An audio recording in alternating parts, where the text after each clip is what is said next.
আসসালামু আলাইকুম। আমার ইউটিউব চ্যানেলে একটা দিছিলাম যে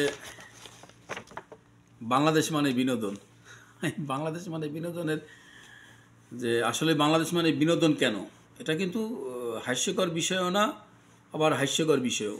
বাংলাদেশ বিনোদনটা কেন, বাংলাদেশ বিনোদন কি? একটা রাষ্ট্রের সরকারের দায়িত্ব হলো তার জনগণের 5টা মৌলিক চাহিদা থাকে, গুরুত্বপূর্ণ 5টা মৌলিক চাহিদা থাকে একটা জনগণের। এই মৌলিক চাহিদা যদি কোনো সরকার, কোনো রাষ্ট্র যদি তার জনগণকে ঠিকভাবে দিতে পারে, তাহলে সেই রাষ্ট্র বা সেই জনগণ সবচেয়ে বেশি সুখী। তারা, ওই রাষ্ট্রও সুখী, জনগণও সুখী। এখন বিষয় হলো সেই 5টা মৌলিক চাহিদা কি? 5টা মৌলিক চাহিদা আছে, আপনার খাদ্য আছে, বস্ত্র আছে, বাসস্থান আছে, চিকিৎসা আছে, শিক্ষা আছে। এগুলো কিন্তু গুরুত্বপূর্ণ একটা মানুষের জন্য। আপনার জন্য কিন্তু এই খাদ্য, বস্ত্র, বাসস্থান, চিকিৎসা, শিক্ষা এটা খুবই গুরুত্বপূর্ণ।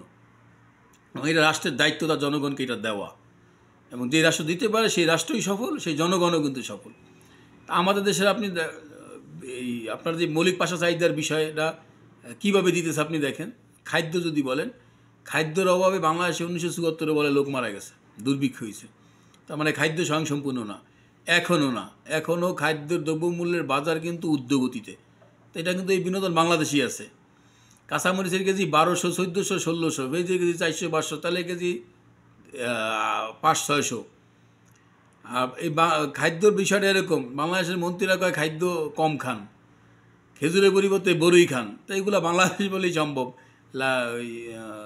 জানি কয় বেগুনের পরিবর্তে কুমড়া খান, এটা বাংলাদেশ বলে সম্ভব না। তা খাদ্যের হলো এই পরিস্থিতি। আপনি এবার আসেন বাসস্থান। বাংলাদেশের বাসস্থান বলতে কি আছে? গরিবের জন্য সরকারিভাবে যে বরাদ্দ হয়, ঘর দুয়ার ব্রিজ যায়, সব কাঠের রডের বদলে দেওয়া হয় বাঁশ, এটা একমাত্র বাংলাদেশই সম্ভব।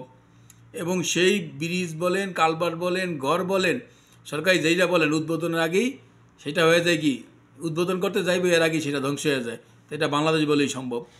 এবার আপনি আসেন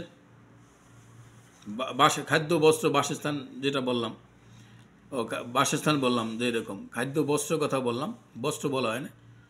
বস্ত্র হলো কি আপনার এই পোশাকের অভাবে বাংলাদেশের লক্ষ লক্ষ লোক, কমলাপুর রেল স্টেশন বলেন, আপনি ওই আমাদের যেটা ঢাকা সদরঘাটের কথা বলেন, যাত্রাবাড়ি ব্রিজ বলেন, ওই গুলিস্তান বলেন, বিভিন্ন জায়গায় ব্রিজে সেখানে এখানে সেখানে রাস্তাঘাটে ফুটপাতে হাজার হাজার লোক বস্ত্রহীনভাবে পোশাক ছাড়া পরিয়ে আছে। এটা একমাত্র বাংলাদেশই সম্ভব। এবার আপনি চিকিৎসা খাতে আসেন। চিকিৎসা খাত বাংলাদেশে কত বড় দুর্নীতি, এটা একবার চিন্তা করে আপনি দেখেন। চিকিৎসা খাতে আপনি করোনার সময় দেখছেন, করোনা হয় না আপনার, কিন্তু আপনাকে করোনা বানাইছে। করোনা আছে, আপনার করোনা নাই। মানুষ বাংলাদেশে চিকিৎসা খাতে কত বড় দুর্নীতিতে আছে। হয় টিউমার, যদি হয় আপনার টিউমার, তাই হয়েছে আপনার ব্রেন ক্যান্সার, আপনার ক্যান্সার, আপনার ওই অস্ত্রোপচার করতে গিয়ে, আপনার অপারেশন করতে গিয়া চাকু ছুরি ভিতরে রেখে দিয়ে আইসে পড়ে। এগুলো বাংলাদেশ বলতেই সম্ভব। দর্শনকারী 90 বছরের বৃদ্ধ ক্ষমা পায় না, 5 বছরের বাচ্চাও কিন্তু ক্ষমা পাইতেছে দর্শনের কাছ থেকে। এটা বাংলাদেশেই সম্ভব। প্লাস তদন্ত করে দর্শনের যে মানে আলামত নষ্ট করাও বাংলাদেশ সম্ভব, হয় না সেটাকেও বানানো সম্ভব। কবরে লাশ দাফন করার পরও 6 মাস পরও লাশ উঠানো সম্ভব, এটা বাংলাদেশ সম্ভব। ডিএনএ টেস্ট করার জন্য কয়েকবার ওই লাশের উঠানো হয়, এটা একমাত্র বাংলাদেশ সম্ভব, অন্য কোনো দেশে সম্ভব না।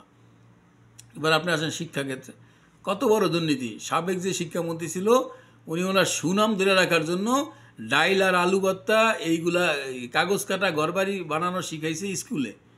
এইবার পরীক্ষায় দেখছেন কি অবস্থা হয়েছে। যে পড়ালেখা করছে ও দিয়ে বাস করছে, যেটি পড়ালেখা করে না একটা বাস করতে পারে না।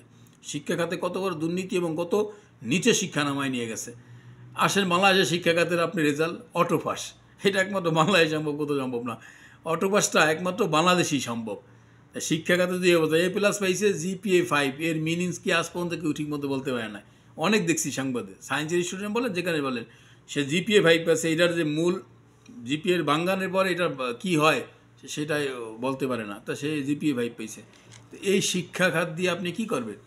এই ছাত্র, এই যারা এই লেভেলে পাশ করছে ছাত্ররা ভবিষ্যতে কি করবে?